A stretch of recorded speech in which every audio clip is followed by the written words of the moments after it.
दिन भगवान शंकर शिव के मस्तक पर, पिंडी पर, शिवलिंग पर धतूरा पहली बार चढ़ाया गया वो फुलेरा दूज का दिन था। इसलिए शिव महापुराण की कथा कहती है जिस दिन कोई मुहूर्त नहीं हो, कोई काम नहीं हो, उस दिन केवल फुलेरा दूज के दिन आप किसी भी दुकान का, व्यापार का, व्यवसाय का, जन्म का, आदि का कोई भी मुहूर्त कर लो, वो कभी ठप नहीं हो सकता, वो बढ़कर ही चलेगा। सारी जिंदगी के कांटे निकल जाते हैं, सारी जिंदगी के कांटे समाप्त हो जाते हैं फुलेरा दूज। कहते हैं दुनिया में सब दिन का दान, सब दिन का पुण्य समाप्त हो सकता है, और फुलेरा दूज का दान, पुण्य, सत्कर्म, भजन, कीर्तन, नाम स्मरण समाप्त नहीं होता। चक्कर आ जाते हो, अचानक गिर जाते हो, हापड़ी भराने लगती हो थोड़ा सा चलने पर, श्वास फूल जाती हो ज्यादा चढ़ने पर, उनके लिए विशेष है कि धतूरे की जड़ को, धतूरे का जो फल होता है उसकी जड़ महाराज निकाल कर, धोकर, उसको घिसकर शंकर भगवान पर उसका लेपन कर दीजिए, थोड़ी सी जड़ शिव जी पर चढ़ा दीजिए फुलेरा दूज के दिन। उस जड़ को पानी चढ़ाकर वापिस लेकर आ जाइए। जो मिर्गी का मरीज होता है, जिसको दमे की शिकायत होती है, श्वास की होती है, चलने में हापड़ी भरा जाती हो, फुलेरा दूज के दिन दोपहर के समय पर उसको वो जड़ केवल 3 या 4 बार सुगंध में सुंगा दी जाती है, तो मिर्गी की बीमारी समाप्त हो जाती है, और जिसको दमा श्वास फूलता है उसको भी आराम लग जाता है। फुलेरा दूज के दिन उसके लिए नित्य आनंद का सुख दे जाती है। और भी ध्यान दें, जिसको बहुत भारी बीमारी हो, डॉक्टर कह रहे हैं कि ऑपरेशन की जरूरत है, ऑपरेशन कराना पड़ेगा, गांठ हो गई है, ये हो गया है, वो हो गया है, निवेदन है एक धतूरा फुलेरा दूज के दिन भगवान शंकर के शिवलिंग पर समर्पित करें, और 5 बेलपत्र नंदीश्वर भगवान पर अर्थात भगवान नंदी पर समर्पित करें। जीवन में कितनी बड़ी भी बीमारी होगी वो आगे नहीं बढ़ सकती, ऑपरेशन की जरूरत नहीं पड़ सकती, वो केवल फुलेरा दूज पर हो, केवल फुलेरा दूज के दिन, उसके सिवाय नहीं। और वो 15 मार्च को है, मौका मिला है, आनंद से। धतूरा होता है विषैला, कैसा होता है? विषैला, बहुत विष होता है धतूरे के अंदर। पर महाराज भगवान शिव को वो समर्पित किया जाता है जैसे पार्वती जी को लगा, जब कोई साथ नहीं दे रहा, पार्वती जी को लगा जब कहीं से सुख का अनुभव नहीं हो रहा, आनंद का अनुभव नहीं हो रहा, पार्वती जी ले गई धतूरा, पार्वती मैया ले गई उस बेलपत्र को शिव को। और प्रयास करना, अगर दुख है तो एक धतूरा समर्पित कर कर 1 लोटा पानी अवश्य समर्पित कर। उनके लिए भी कहूंगा जिनको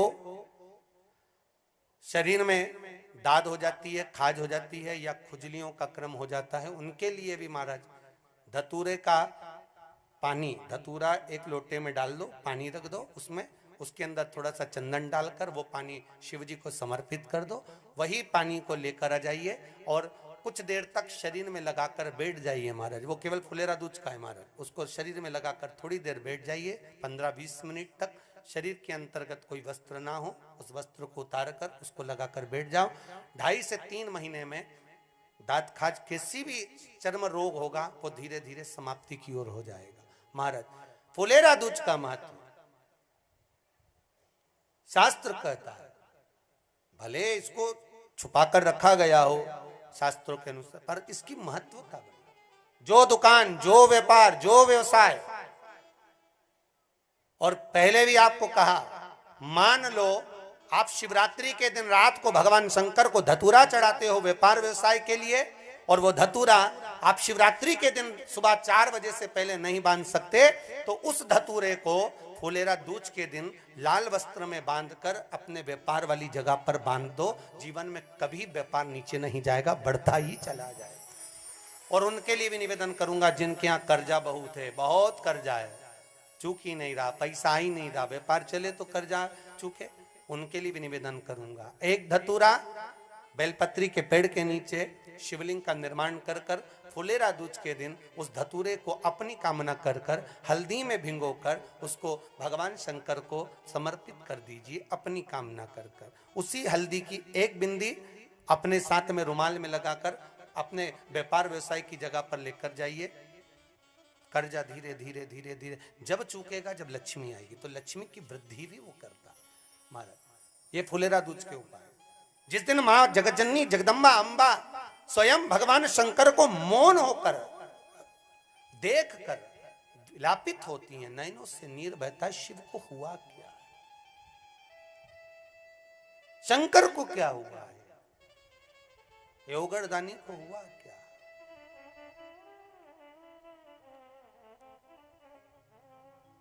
नयन जलता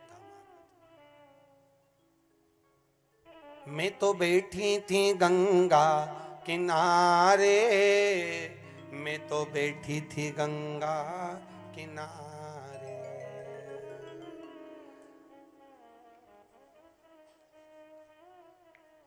ऐसा धक्का दिया ओ भोलेनाथ, दिल तुझको दिया ओ भोले।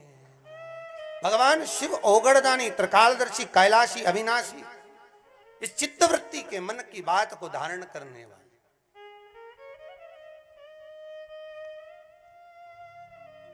जिन लड़का और लड़की का विवाह नहीं हो रहा है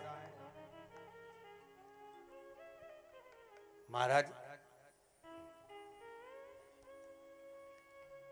विवाह के लिए बहुत परेशान हो गए, उनके लिए भी 5 बेलपत्र, 1 धतूरा, 5 शमी पत्र अशोक सुंदरी वाले स्थान पर, चाहे मंगल हो, चाहे राहु हो, चाहे केतु हो, सारे ग्रह भले अनुकूल है नहीं है, प्रतिकूल है नहीं है, वो अपने अनुसार उसको लेकर शमी पत्र, बेलपत्र और धतूरा हाथ की हथेली में रखकर, जिसका मंगल विवाह नहीं हो रहा, बहुत कष्टप्रद है, हाथ में रखकर अशोक सुंदरी, अशोक सुंदरी का स्थान सबको मालूम है ना, भगवान शंकर की जलाधारी पर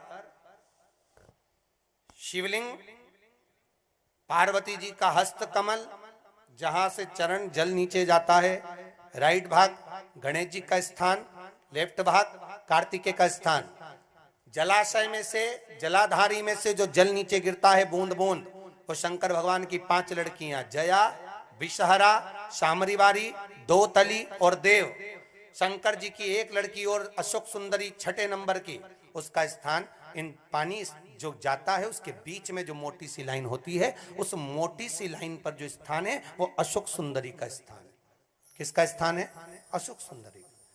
शंकर भगवान का संपूर्ण परिवार, जलाधारी माता पार्वती जी का हस्तकमल, चरण, राइट में गणेश जी, लेफ्ट में कार्तिकेय जी, बीच में अशोक सुंदरी, और ऊपर से जो 1-1 बूंद पानी गिरा रहा है वो है शंकर भगवान की 5 लड़कियां, जया, विषहरा, शामरीवारी, दोतली और देव। शिव की 5। तो जिनका विवाह नहीं हो रहा, अशोक सुंदरी वाली जगह पर हाथ में लेकर वो धतूरे के साथ शमी पत्र, बेलपत्र समर्पित करें और बाबा से निवेदन करें, बाबा आपकी कामना पूर्ण। फुलेरा दूज के अशोक सुंदरी पर जो धतूरा चढ़ता है, वैसे तो अशोक सुंदरी पर धतूरा बहुत कम चढ़ता है, केवल एक फुलेरा दूज का दिन ही ऐसा होता है जिस दिन अशोक सुंदरी वाली जगह पर धतूरा चढ़ता है। अशोक सुंदरी वाली